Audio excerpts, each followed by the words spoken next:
तर मित्रांनो, स्वागत आहे तुमचं आपल्या गावाला टेकिंग मराठी यूट्यूब चॅनलवर. आज आपण पाहणार आहोत की जे पॉलिटेक्निक डायरेक्ट सेकंड इयरसाठी ॲडमिशन सुरू झालेले आहे, त्यासाठी जे ऑनलाईन अर्ज मागवले जात आहेत, ते तुम्ही घर बसल्या आपल्या मोबाईलच्या किंवा कॉम्प्युटरच्या सहाय्याने ऑनलाईनरित्या कशारित्या भरू शकता, याची complete process A to Z process मी या व्हिडिओमध्ये तुम्हाला दाखवणार आहे. जर कुठेही स्किप न करता कंप्लीट व्हिडिओ बघा, जर तुम्हाला सुद्धा ऑनलाईन फॉर्म भरायचा असेल. आणि तुम्ही जर आपल्या चॅनलवर नवीन आला असेल तर आजच्या आपल्या चॅनलला सबस्क्राईब करा आणि बेल आयकॉनला क्लिक करा, जेणेकरून अशीच माहितीपूर्ण व्हिडिओ तुम्हाला पाहायला मिळते. तर आता कुठलाही उशीर न करता आपण व्हिडिओ सुरू करूया. तर चला मग सुरू करूया. मित्रांनो, सर्वात अगोदर तुम्हाला गुगल क्रोम ओपन करायचा आणि त्याचा DSD25 DT महाराष्ट्र सर्च करायचा. तर सर्च केल्यावर तुमच्या समोर पहिली वेबसाईट आहे, जिथं DSD25 DTMaharashtra.gov.in हे लिंक असेल त्याला क्लिक करायचं. ठीक आहे मित्रांनो, त्याच्यावर क्लिक केल्यावर तुमच्यासमोर असा काय प्रकारचा वेबसाईट उघडेल. हा वेबसाईट उघडल्यावर इथे इन्फॉर्मेशन आहे की फॉर्म कधी सुरू होणार आहे, कधी लास्ट डेट आहे. त्यानंतर तुम्हाला डॉक्युमेंट व्हेरिफिकेशनची डेट काय असेल, फिजिकल असेल का ऑनलाईन असेल, त्यानंतर करेक्शनची डेट काय असेल, संपूर्ण माहिती इथं दिलेली आहे. म्हणजे टाइम टेबल दिलेला आहे, ते तुम्ही व्यवस्थितरित्या वाचून घ्यायच्या सगळ्या गोष्टी. आणि हे इन फ्युचर बदलू सुद्धा शकतो. ठीक आहे मित्रांनो, डिपेंड ऑन द ॲप्लिकेशन किती आलेत का, वेबसाईटवर काही एरर आले, या सर्व गोष्टीवर डिपेंड असते. हे डेट सुद्धा बदलू शकते. तर तुम्ही कंटिन्यू वेबसाईटवर येऊन हे चेक करत राहा, अपडेट होत राहील. ठीक आहे मित्रांनो, मग सध्या तरी आपण हे फायनल समजून घेऊन फॉर्म भरायला सुरू करूया. त्यानंतर इथं तुम्हाला फॅसिलिटी सेंटर, ठीक आहे मित्रांनो, फॅसिलिटी सेंटर ज्यालाच आपण डॉक्युमेंट व्हेरिफिकेशन करण्यासाठी जिथं जातो, ते फॅसिलिटी सेंटरची लिस्ट आहे. त्यासोबत ITI कोर्स जे आहेत त्याची लिस्ट आहे, ते तुम्ही पाहून घेऊ शकता क्लिक करून. ठीक आहे मित्रांनो, तर आता आपल्याला पॉलिटेक्निक रजिस्ट्रेशन करायचं आहे. तर इथं वर new candidate registration here non working profession याच्यावर क्लिक करायचं. आपल्याला डायरेक्ट सेकंड इयरला ॲडमिशन करायचं आहे, त्याचे फॉर्म सुरू झालेले आहेत. तर आपल्याला त्यास रजिस्ट्रेशन करण्यासाठी new candidate registration non working professional इथे क्लिक करायचं. इथं क्लिक केल्यावर अशा प्रकारचा तुमच्यासमोर इंटरफेस येईल. इथं सर्वात अगोदर विद्यार्थ्याचं नाव, संपूर्ण नाव टाकून घ्यायचं, ज्या प्रकारे तुमच्या मार्कशीटवर आहे त्यानुसारच टाकायचं आहे. त्यानंतर तुमची ईमेल ID टाकायची आणि मोबाईल नंबर टाकायचा आहे. मित्रांनो लक्षात द्या, इथे जो मोबाईल नंबर टाकणार आहात ते तुम्हाला आता इथून पूर्ण ॲडमिशन कंप्लीट होईपर्यंत कामाला लागणार आहे. त्यासाठी काळजीपूर्वक चालू मोबाईल नंबर टाका. त्यानंतर तुम्हाला स्टेट निवडायचा आहे, जिल्हा निवडायचा आहे आणि एक पासवर्ड तयार करून घ्यायचं, जे की तुम्हाला आठवण राहील इन फ्युचरमध्ये. कारण तुमची जेव्हापर्यंत पूर्ण प्रोसेस कंप्लीट होणार आहे ॲडमिशनची, तेव्हापर्यंत तुम्हाला मोबाईल नंबर, ईमेल ID आणि तुमचा पासवर्ड याची वारंवार आवश्यकता पडणार आहे.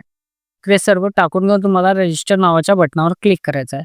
रजिस्टर नावाच्या बटनावर केल्यावर इथं ओके पॉपअप येईल, त्याला ओके करायचा. त्यानंतर तुमचा जो मोबाईल नंबर टाकला होता त्याच्यावर तुम्हाला एक OTP येईल. तो OTP तुम्हाला इथे टाकून घ्यायचा आणि सबमिट या बटनावर क्लिक करायचं. आणि सबमिट करायच्या अगोदर एकदा तुम्ही जे माहिती भरली होतात ती व्यवस्थितरित्या स्पेलिंग ते बरोबर आहे का बघा, नसेल तर गो बॅक करून पुन्हा चेंज करून घ्या. आणि आता इथं OTP टाकून घ्यायची, जे तुमच्या मोबाईल नंबरवर आलेली आहे. आता मी इथं टाकून घेतलेली आहे आणि सबमिट या बटनावर क्लिक करते. त्यानंतर अशा प्रकारचा पॉपअप येईल, सगळं करेक्ट आहे का, आहे, ओके या बटनावर क्लिक करायचा. ओके या बटनावर क्लिक केल्यावर तुमच्या समोर असं काही इंटरफेस येईल, जिथे तुमचं नाव दिसेल आणि तुमचा ॲप्लिकेशन ID दिसेल मित्रांनो.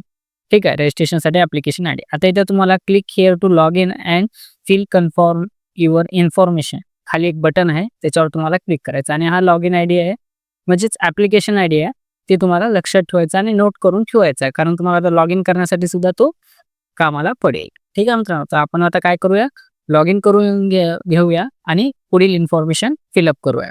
तर आता मी लॉग इन हिअर फॉर करतो आणि बघा अशा प्रकारचा इंटरफेस येईल, जिथे आपल्याला लॉग इन करायचं आहे. इथे तुम्हाला सर्व तुमचं ॲप्लिकेशन ID टाकायचे आहे.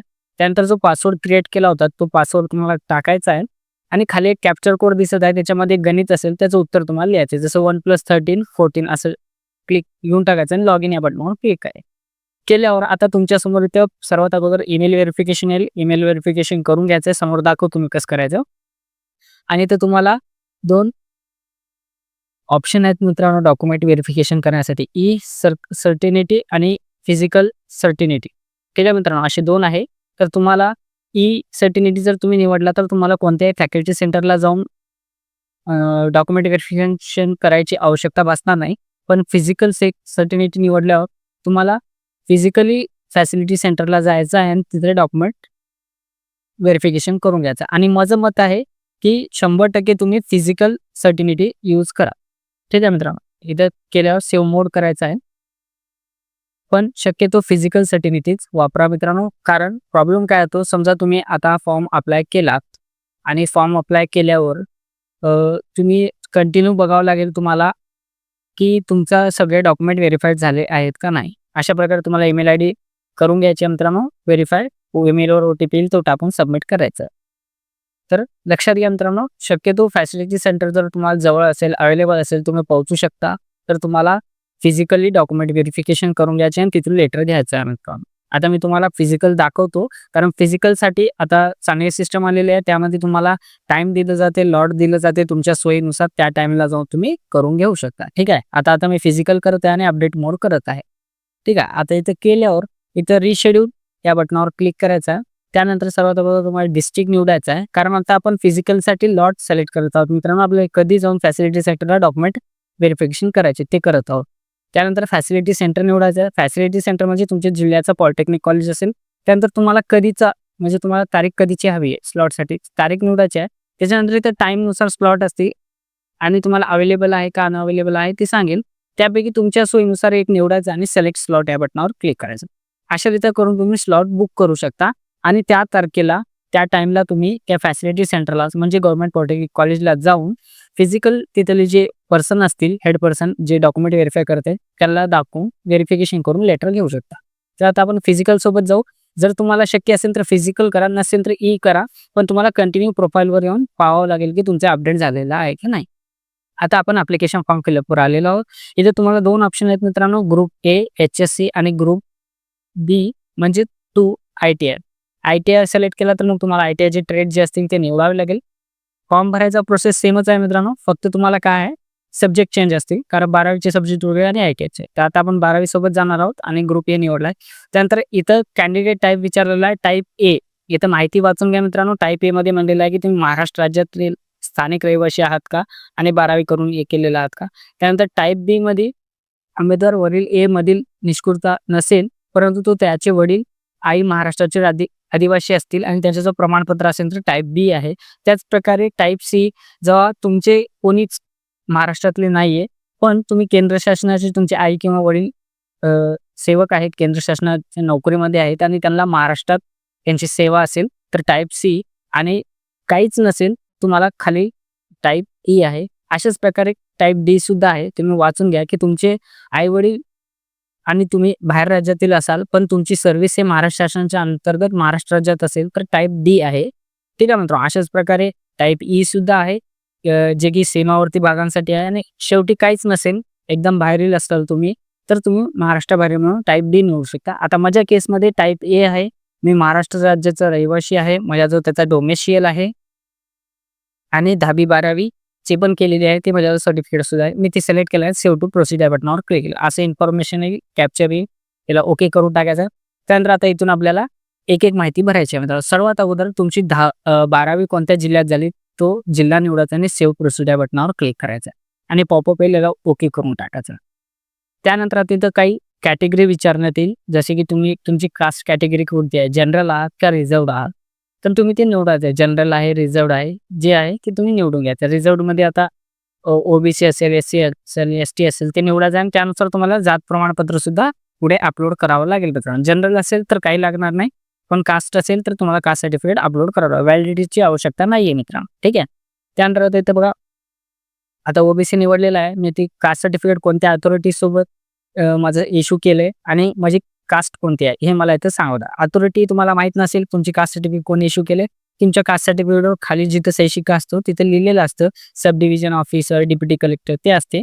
त्यानंतर उपजात म्हणजेच तुमची कास्ट निवडायची आहे आणि निवडून घेऊन खाली आपल्याला स्क्रोल करायचं. आता मी इन्फॉर्मेशन फिलअप करतो आणि तुम्हाला दाखवतो. मित्रांनो आता मी इन्फॉर्मेशन आता इथं खाली अजून आपल्याला काही इन्फॉर्मेशन विचारलेली आहे की तुम्ही दिव्यांग आहात का, म्हणजे फिजिकली चॅलेंज अपंग आहात का. असेल तर येस करा आणि त्याचे जे पण असेल ते सांगा. अनाथ आहात का, तशाच प्रकारे येस नो मध्ये सांगायचं. त्यानंतर तुमचे पालक डिफेन्स मध्ये सर्व्हिस करत आहात का, येस किंवा नो मध्ये सांगायचं एवढंच. त्यानंतर इथं तुम्हाला खाली विचारलेलं आहे की तुमच्याजवळ नॅशनॅलिटी सर्टिफिकेट आहे का, तहसीलदार किंवा मॅजेस्टिक यांच्याकडून दिलेला, जसं आपल्याला उत्पन्नाचा असतो, रहिवासी असतो तसा. असेल तर त्याच्यावर क्लिक करा, तुम्हाला ते अपलोड करावं लागेल. नसेल तर मग TC वर इंडियन असेल तर टीसीवर इंडियन आहे म्हणून सिलेक्ट करा, किंवा पासपोर्ट असेल तर पासपोर्ट, किंवा बर्थ सर्टिफिकेट असेल तर बर्थ सर्टिफिकेट, यापैकी जे आहे ते हे करा आणि ते तुम्हाला पुढे अपलोड करावं लागेल. आता आपल्याजवळ नॅशनॅलिटी सर्टिफिकेट असल्यामुळे आपण सेव्ह केलेला आहे आणि ओके केलेला आहे. तुमच्याजवळ नसेल तर तुम्ही स्कूल लिव्हिंग सर्टिफिकेट टीसीवर सगळ्यांच्या भारतीय असते आणि ते चालून जाते. ठीक आहे मित्रांनो. आता आपण पुढे आलो. आता इथं आपल्याला क्वालिफिकेशन डिटेल्स द्यायचे आहेत. म्हणजे आपली शैक्षणिक माहिती, जे पण मागे आपण शिक्षण घेतलेलं आहे 12वी 10वी ते. सर्वात अगोदर तुम्हाला 12वी बोर्ड निवडायचा. महाराष्ट्र स्टेट बोर्ड आहे का सीबीएसई आहे का आयसीसी आहे, ते तुम्हाला इथं निवडून घ्यायचं. त्यानंतर तुम्ही 12वी कधी पास झालात, 2024 मार्चमध्ये झाला, 2023 मार्चमध्ये झाला का, जे 2023 ऑक्टोबरमध्ये, ते तुम्हाला इथं निवडून घ्यायचं आहे मित्रांनो. त्यानंतर तुम्हाला तुमचा रोल नंबर टाकून घ्यायचा. ठीक आहे मित्रांनो. मागील 3 वर्षाचे, म्हणजे आता समजा 22, 23, 24 हे 3 वर्षाच्या अगोदरचे असतील तर त्यांना फिजिकली मार्क 10वीचे फिलअप करावं लागेल, आणि जर ह्या 3 वर्षातले असतील तर त्यांचे मार्क ऑटोमॅटिकली फेच होऊन जातील. त्यानंतर तुमच्या गुणपत्रिकेनुसार, म्हणजेच तुमच्या मार्कशीटनुसार इथं नाव टाइप करून घ्यायचं आहे मित्रांनो. टाइप करून घ्यायचं, जसं तुमच्या मार्कशीटवर आहे त्याचनुसार तुम्हाला इथं नाव टाकायचं. त्यानंतर आईचं नाव आहे मार्कशीटवर, त्यानुसार तुम्हाला इथं आईचं नाव टाकायचं, आणि 12वी उत्तीर्ण पास असा असतो त्याच्यावर तुम्हाला चेक मार्क करायचा. त्यानंतर आता खाली इथं 12वी मध्ये सब्जेक्ट आहेत मित्रांनो, तर तुम्हाला इथं कोणते सब्जेक्ट होते ते निवडायचं आहे. बायोलॉजी होतं, केमिस्ट्री, फिजिक्स, मॅथ जे होते ते तुम्हाला इथं निवडायचे आहे. जे पण असतील 4 असतील तर 4 निवडून टाका. ठीक आहे मित्रांनो. हे निवडायचे, आणि please select the HSC subject to have pass from the list given. Pass झालेलेच. त्यानंतर इथं खाली तुमच्या एचएससी ॲग्रिगेट मार्क येतील, ऑटोमॅटिकली येतील 310, 600 पैकी 51.60 असं समथिंग जे पण असेल ते येऊन जाईल. त्यानंतर तुम्हाला 10वी बोर्डाचं हे करायचं आहे, इथं माहिती भरायची आहे. तसेच 10वी बोर्डाचं कोणतं असेल, महाराष्ट्र स्टेट बोर्ड असेल, सीबीएसई असेल, आयसीसी असेल, ते तुम्ही इथं निवडायचं आहे. तसंच 10वीचं सीट नंबर म्हणजेच रोल नंबर टाकायचा आहे.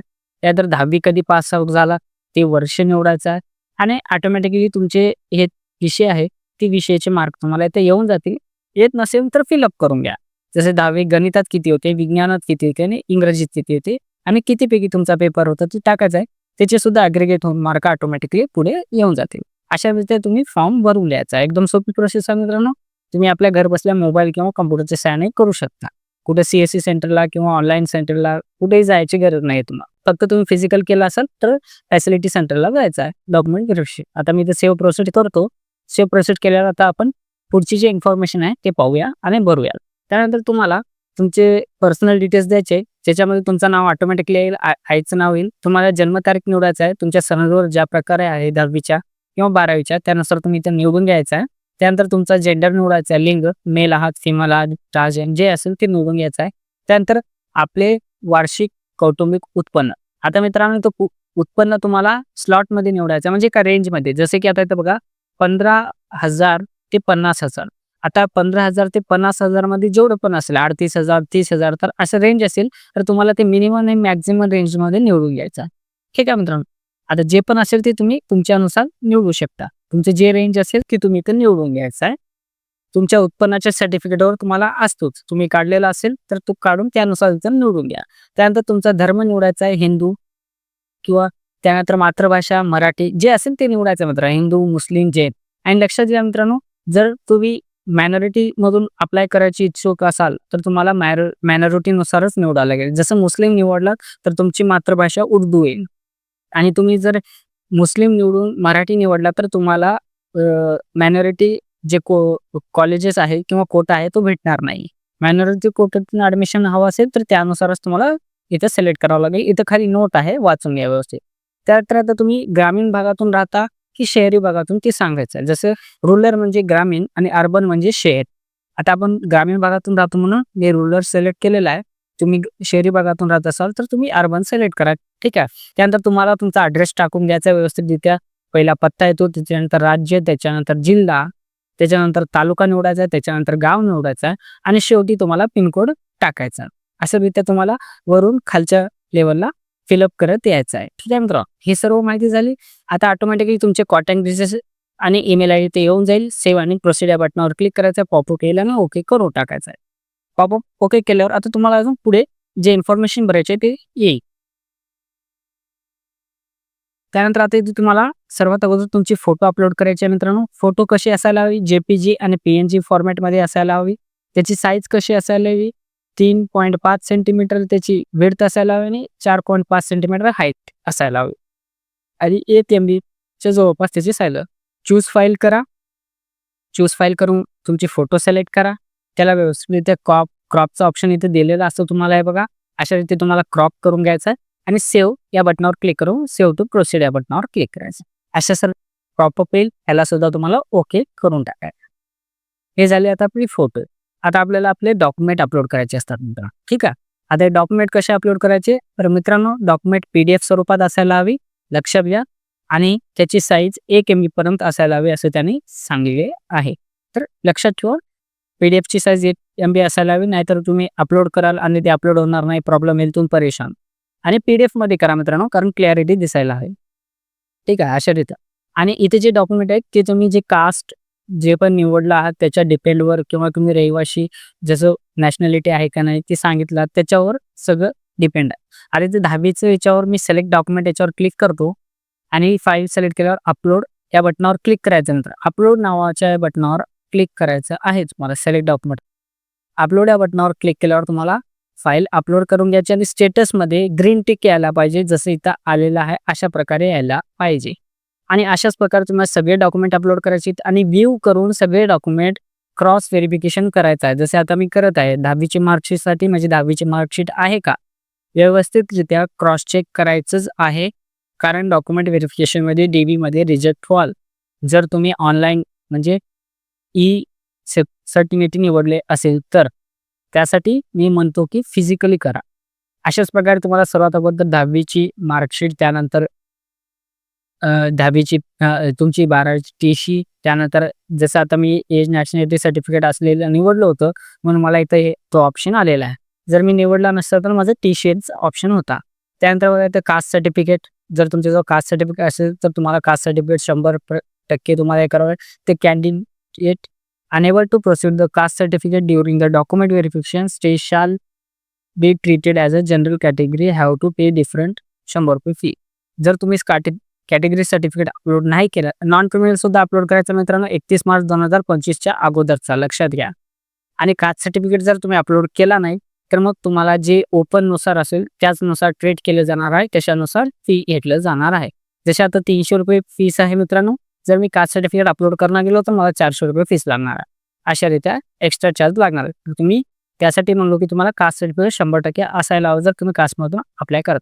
आता ते पे नावचा ऑप्शन आहे. पे नाव करून तुम्ही डायरेक्टली तुमच्या फोनपे, गुगल पे, क्रेडिट कार्ड कशानेही पे करू शकता. पे केल्यावर तुम्हाला तुमची प्रिंट रिसिप्ट भेटून जाईल. ती रिसिप्ट काढायची आहे, सगळे डॉक्युमेंट जोडायचे, त्याला सेल्फ अटेस्टेड करायचं आहे, म्हणजेच त्या झेरॉक्सवर सही मारून घ्यायची आहे. जिथं तुमच्या पावतीवर सहीचा ऑप्शन आहे तिथं सही मारून घ्यायचा आहे. आणि ते सगळे तुम्हाला तुमचं ॲप्लिकेशन आणि तुमचं जे लॉट तुम्ही सिलेक्ट केला त्याची रिसिप्ट आणि तुमचे सगळे डॉक्युमेंट बंच करून तुम्ही जे फॅसिलिटी सेंटर निवडलं होतं तिथं नेऊन फिजिकली व्हेरीफाय करून घ्यायचं आणि तिथून व्हेरीफाय झाल्याचा तुमचा लेटर येईल, तो लेटर जवळ ठेवायचा. आणि तुम्ही केला असेल म्हणजे सर्टिफिकेट केला असेल तर मग तुम्हाला वेळोवेळी इथे यायचं आणि चेक करायचं की कोणता फॉर्म रिजेक्ट झाला नाही का सगळे व्हेरीफाय झालेले आहे का हे चेक करून घ्यायचं. अशा रीती तुम्ही घर बसल्या डायरेक्ट सेकंड इयरसाठी पॉलिटेक्निकच्या ॲडमिशनसाठी तुम्ही अर्ज करू शकता. तर हा व्हिडिओ कसा वाटला नक्की सांगा मित्रांनो कॉमेंटमध्ये. व्हिडिओ आवडला असेल तर लाईक करा, आपल्या इतर मित्रांना सुद्धा शेअर करा, ते सुद्धा फॉर्म भरतील. तर पुन्हा एकदा भेटूया मित्रांनो अशाच माहितीपूर्ण व्हिडिओसोबत. तेव्हापर्यंत जय हिंद, जय महाराष्ट्र, राम राम मंडळी.